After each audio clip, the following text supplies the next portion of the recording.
챕터 4. 회복. 무너진 자리에서 다시 일어서는 힘. 기적은 믿음을 통해 일어난다. 마태복음 9장 20절부터 22절.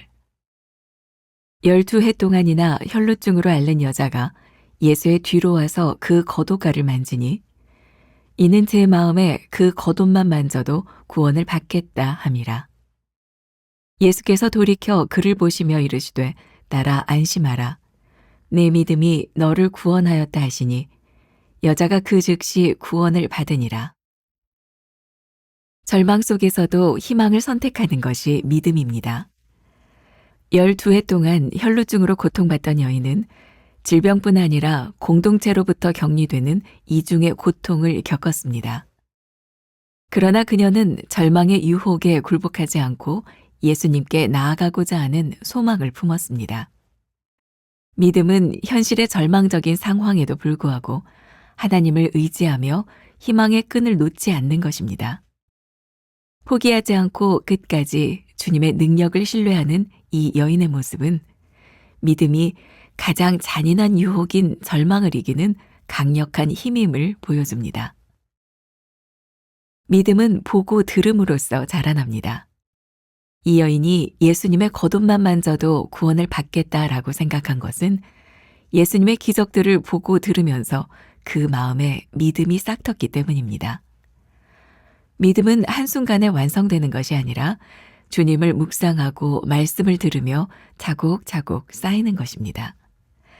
비록 사람들에게 들킬까봐 두려워서 몰래 예수님의 뒤로 다가갔지만 그녀의 작은 믿음은 예수님의 능력을 이끌어내는 통로가 되었습니다.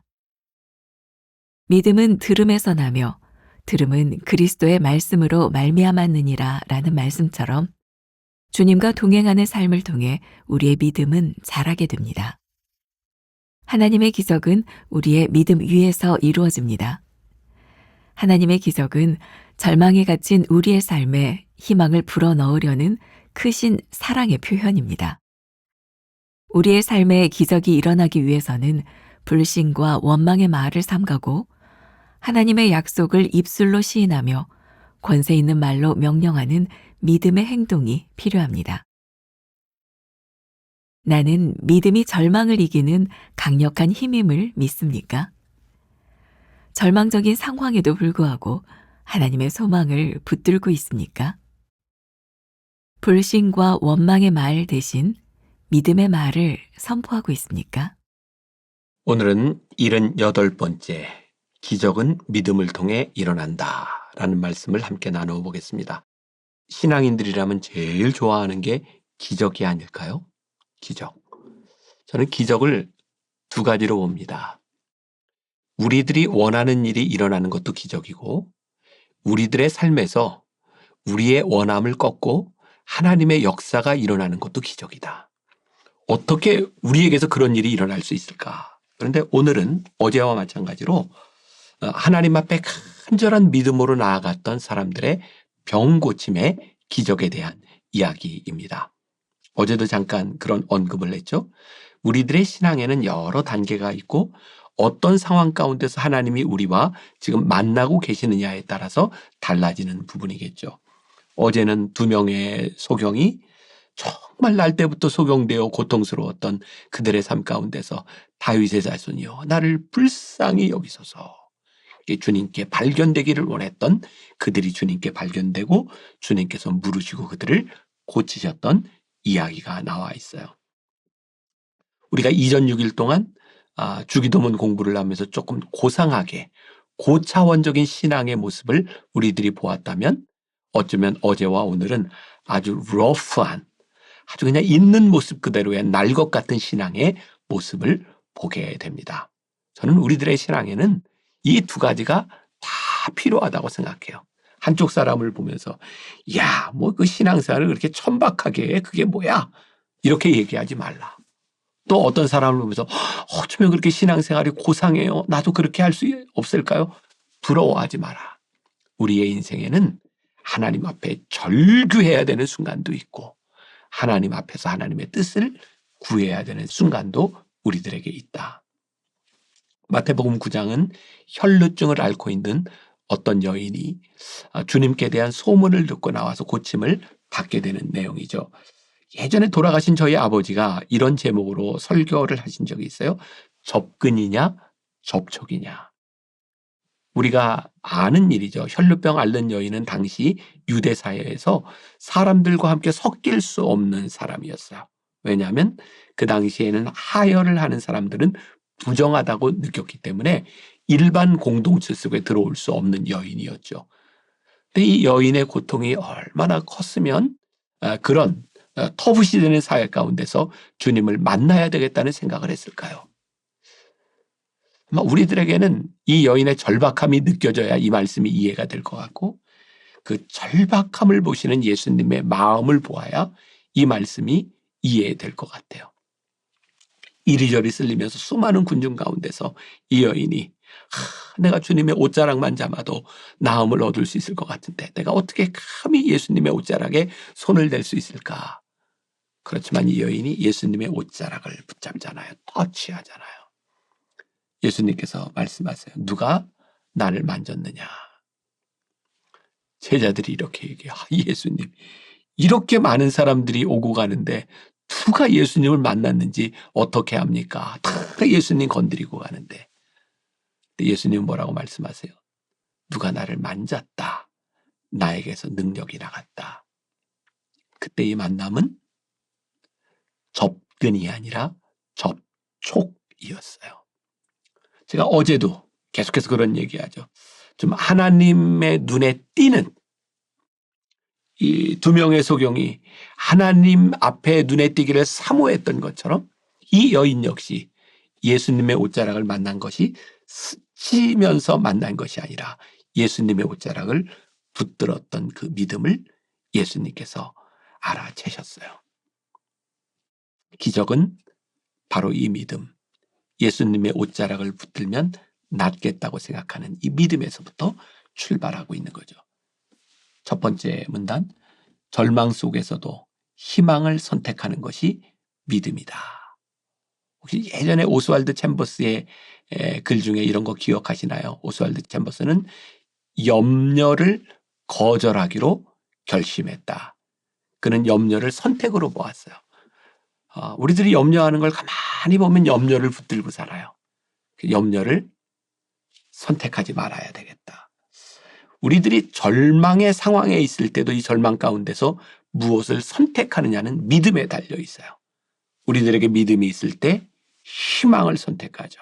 이 혈루증 앓는 여인은 이 절망적인 삶 가운데서 예수님을 만지면 나으리라는 희망을 선택했어요. 믿음은 현실의 절망적인 상황에도 불구하고 하나님을 의지하고 믿음의 끈을 놓지 않는 거예요.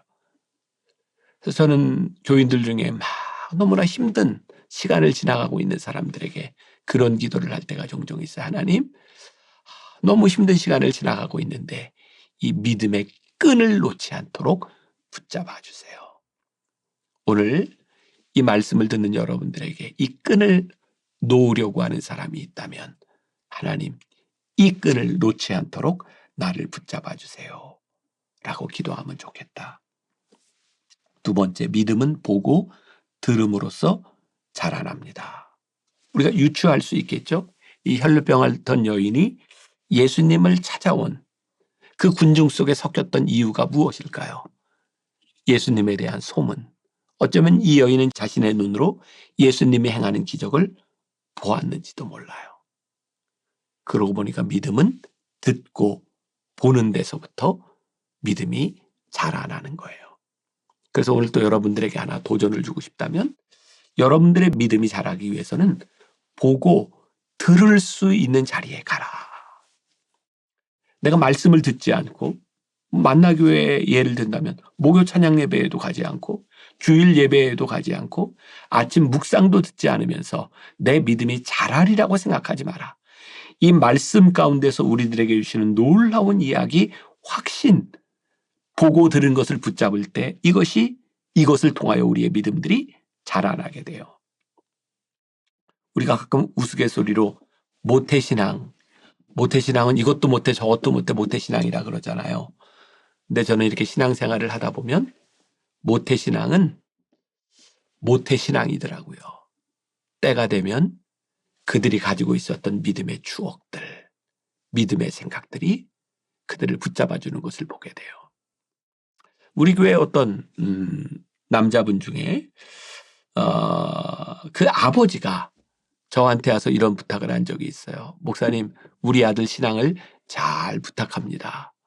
그 아버지가 보기에는 그 아들이 좀 못 믿었던 것 같아요. 근데 제가 그 아들이 예배드리는 모습을 보면 늘 앞자리에서 정자세에서 이렇게 예배를 잘 드려요. 그래서 제가 한번 물어봤어요. 아버지는 그 집사님을 되게 걱정하는데 어떻게 이렇게 늘 이렇게 주일날 앞자리에 와서 예배를 드리는가. 굉장히 인상적인 얘기를 들었어요. 저희 어렸을 때 저희 할머니가 교회를 갈 때면 늘 저를 앞자리로 데려가셨어요. 그리고 저녁 예배 때는 저를 눕혀놓고 할머니 그 무릎 위에 제 머리를 대고 잠을 자도 저를 늘 앞자리에 데려가셨어요. 제 기억 속에는요. 예배를 드릴 때 그 앞자리가 예배 드리는 자리라는 생각이 저에게 들어와 있어요. 그게 모태신앙이에요. 아무것도 못할 것 같지만 보고 들었던 그 신앙이 나중에 믿음으로 말을 해요. 저는 군대에서 사역을 할 때 많은 병사들 세례를 줬어요. 가끔 그런 회의에 빠질 때가 있었어요. 아이고 이렇게 군대에서 이렇게 며칠 교육하고 세례를 주는 게 어떤 의미가 있나? 근데 제가 남성 성경 공부를 하다가 교회에서 만나는 많은 남자들이 그런 얘기를 해요. 제가요. 다시 믿음의 자리로 교회로 나오게 된 게 제가 군에 있을 때 세례받았던 그 기억과 그 추억이 저를 교회로 인도했네요. 오늘 여러분들에게 도전하고 싶은 거예요. 보고 듣고 여러분들의 믿음을 키울 수 있는 그 자리가 아무것도 아닌 것 같지만 얼마나 소중한 자리인지를 생각하며 믿음의 자리로 나아오라. 제가 요즘 계속해서 목요 찬양 예배를 강조하고 있어요. 그것도 온 가족이 함께. 야, 목요일 밤에 우리 그 쬐끄만 아이들 중등부 청소년들이 와서 기도하는 모습을 보면 너무 예쁘고 좋아요. 저 아이들에게 이게 믿음의 추억의 자리가 되고 보고 들은 자리가 되겠구나. 믿음은 보고 들음에서 자라난다고 하는 것을 잊지 말아라. 세 번째, 하나님의 기적은 우리의 믿음 위에서 이루어집니다. 하나님의 기적은 우리의 믿음 위에서 이루어집니다. 너무나 당연한 말이잖아요. 근데 생각해 보세요. 우리가 믿음이 있다고 생각하면서 불신과 원망의 말을 할 때가 얼마나 많이 있어요. 기적이 일어나지 않는 이유 가운데 하나가 하나님을 믿는다고 하면서 우리의 입술은 원망하고 하나님을 믿지 않는 거예요. 여호수아 6장에 이스라엘 백성들이 가나안 땅에 들어가서 여리고를 점령할 때 매일 한 바퀴씩 돌고 마지막 6바퀴를 돌을 때 하나님께서 여호수아를 통하여 백성들에게 무엇을 명령하세요? 너희들이 매일 한 바퀴씩 돌 때 들레지 마라. 떠들지 말라는 거예요. 매일 한 바퀴씩 도는데 아무 변화가 일어나지 않아. 성이 무너질 것 같지 않아. 이길 수 있을 것 같지 않아. 그때 불평하지 않도록 자기 생각 이야기하지 않도록 들레지 말아라. 불평과 원망의 소리만큼 우리의 믿음의 기적을 방해하는 것이 없어요. 오늘 하루 여러분들이 하나님 앞에 부르짖을 뿐만 아니라 간절하게 하나님을 타치할 뿐만 아니라 긍정적인 말을 해라. 이사야 49장 15절과 16절에 이런 말씀이 있잖아요. 여인이 어찌 그 젖 먹는 자식을 잊겠으며 자기 태에서 난 아들을 긍휼히 여기지 않겠느냐. 그들은 혹시 잊을지라도 나는 너를 잊지 아니할 것이라. 내가 너를 내 손바닥에 새겼고 너의 성벽이 항상 내 앞에 있나니. 우리를 잊지 않으시겠다고 하는 그 약속의 말씀, 우리를 긍휼히 여기시겠다고 하는 그 약속의 말씀을 붙들고 약속의 말을 하세요. 긍정적인 말을 하세요. 오늘 여러분들의 삶에서 하나님의 기적이 체험되는 하루가 되기를 간절히 소원합니다. 기도하겠습니다. 기적은 믿음을 통해 일어남을 믿습니다.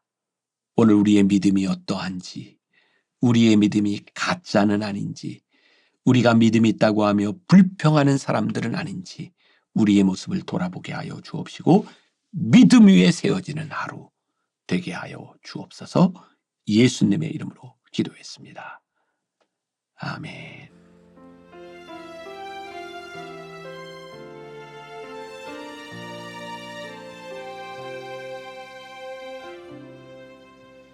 메마른 영혼을